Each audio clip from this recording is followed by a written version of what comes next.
So we've finally arrived in the northern Vietnamese town of Sapa. It's quite a big tourist destination really. It's known for its sort of steppe rice terraces, that kind of thing, the Hmong tribes that live here as well, the traditional villages. So basically when you do get here, you've got a couple of choices on where you want to stay. You've got the town, which is here where we are now. It's quite busy, there's lots of restaurants, coffee shops, that kind of thing. Okay, so the town itself, it's probably only about 100 years old. It was originally founded by the French as a sort of tourist destination for French people. The Vietnamese have kind of rolled with that, and what you'll find about Sapa is it is a tourist destination. Not just for international tourists, by the way, but for Vietnamese tourists as well. The town of Sapa is such a beautiful place. I mean, look at these mosaics sort of depicting all the sort of rice terraces, the beautiful blue sky that you can see up here. Really, really sort of artistic walkway, this one. Wow, look at this place for a train station. It's more of a cable car station, to be fair. I can't help but feel they've missed a little bit of an opportunity here in Sapa.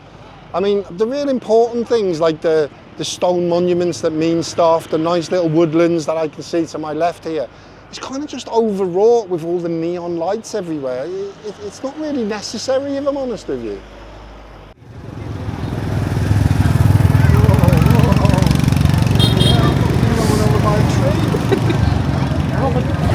Holy fucking moly!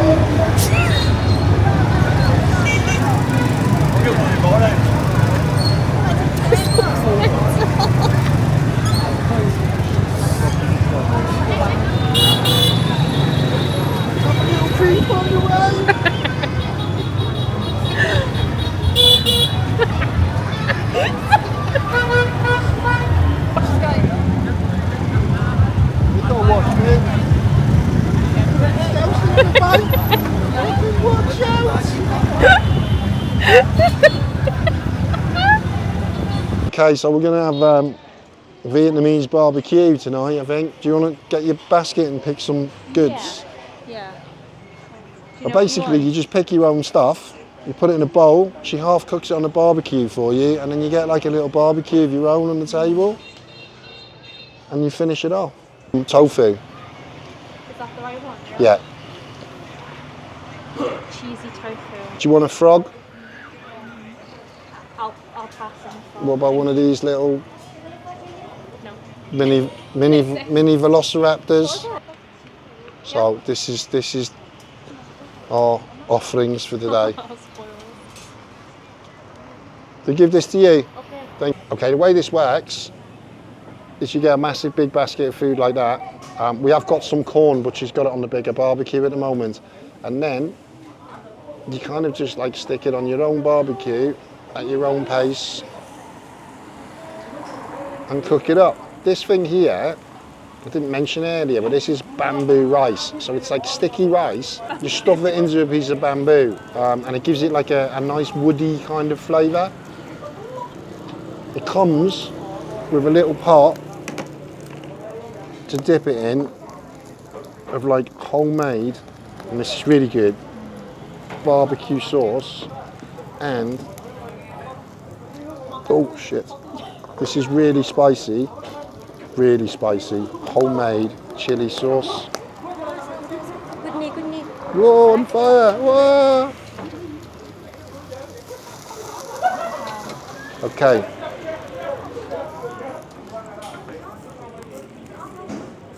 Not exactly doing really well here, but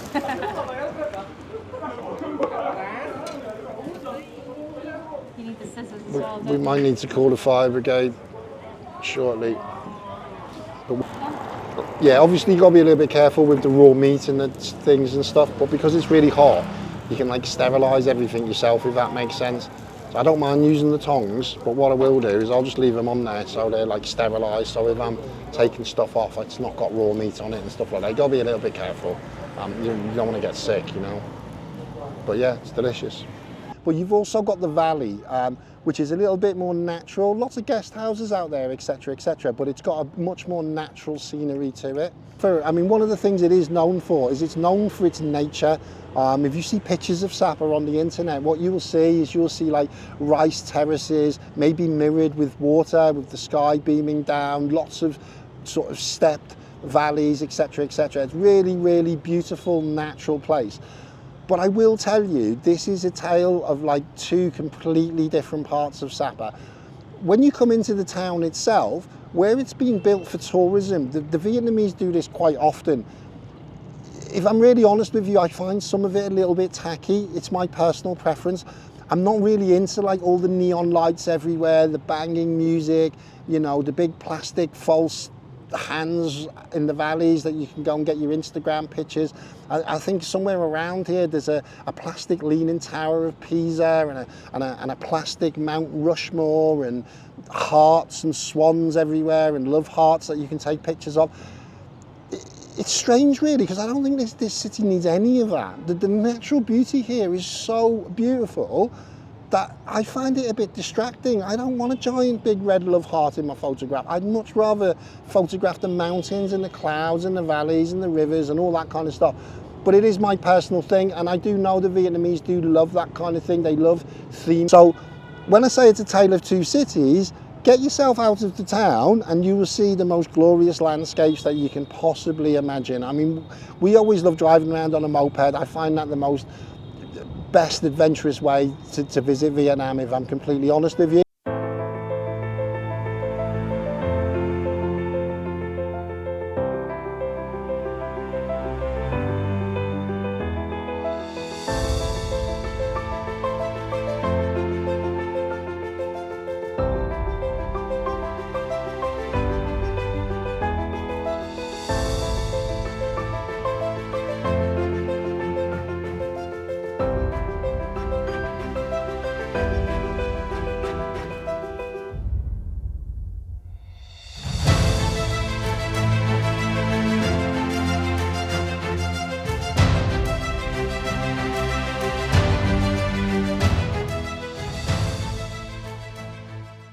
But if you don't like that, there's guides that will take you out trekking. You can go up to cable cars, up to the theme parks, that kind of thing. So one of the places I would recommend you go to, and this is a little bit themey, but it's actually done in a really classy, nice way. It's a kind of traditional Hmong, who are the indigenous people of this area.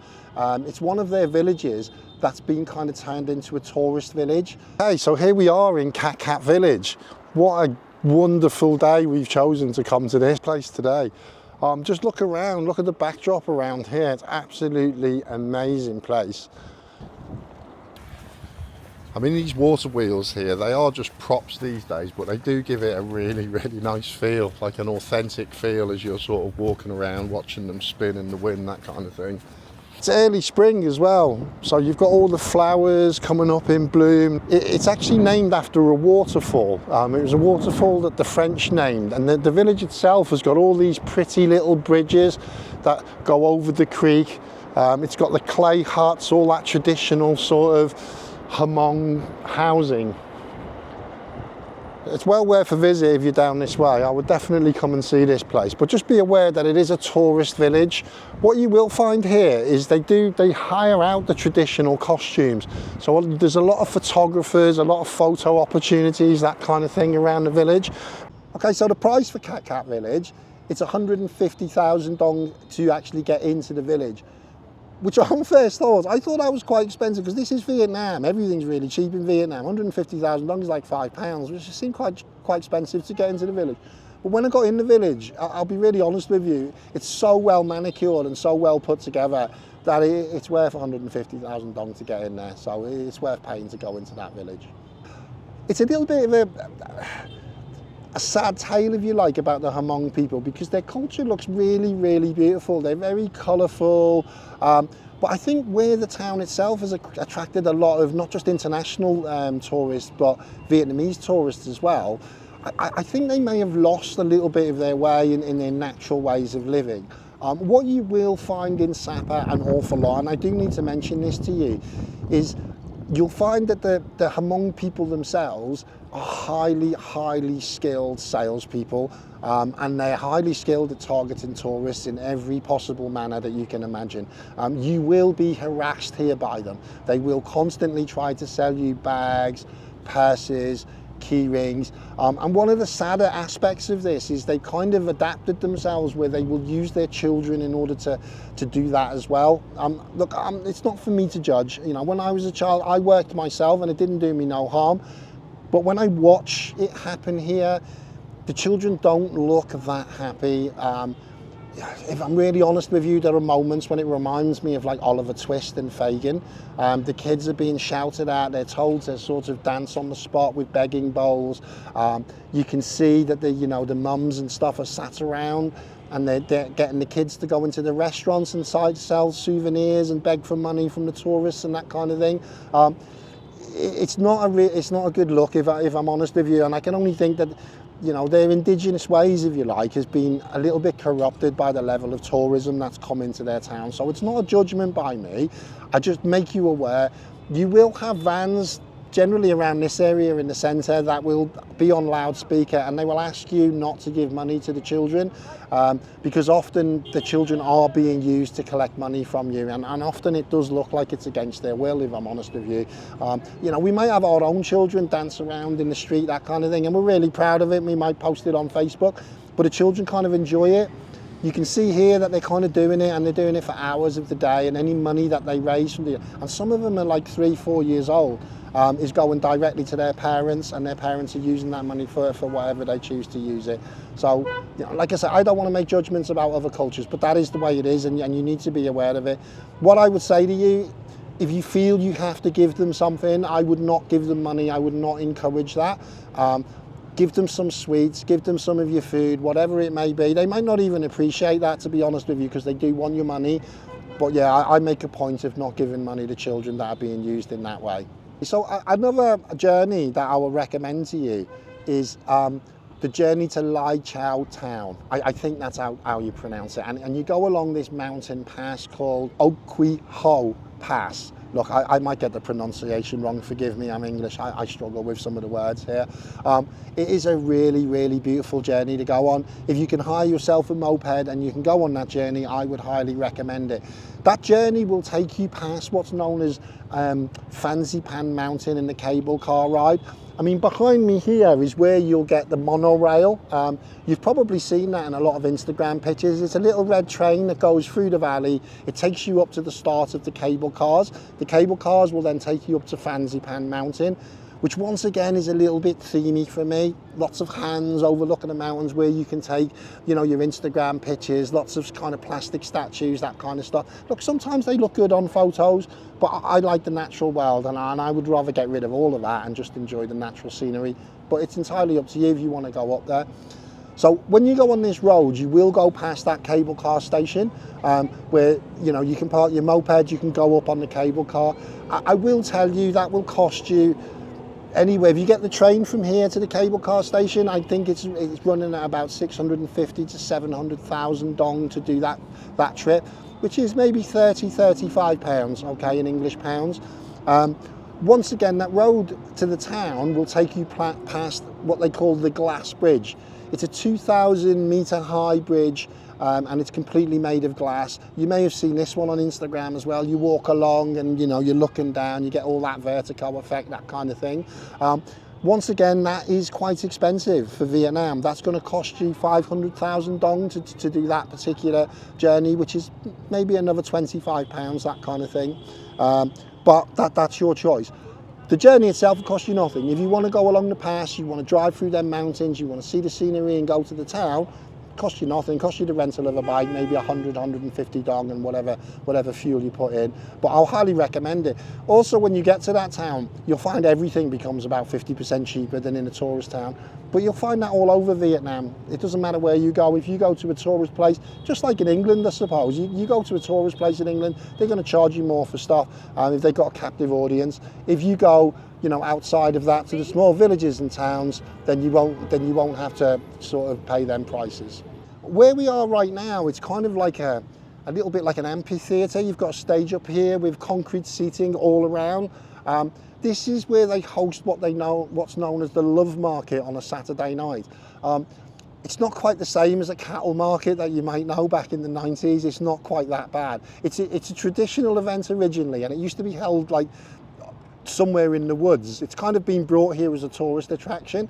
I believe what used to happen is the different tribes used to gather there, and the girls would go into the woods and they would sing.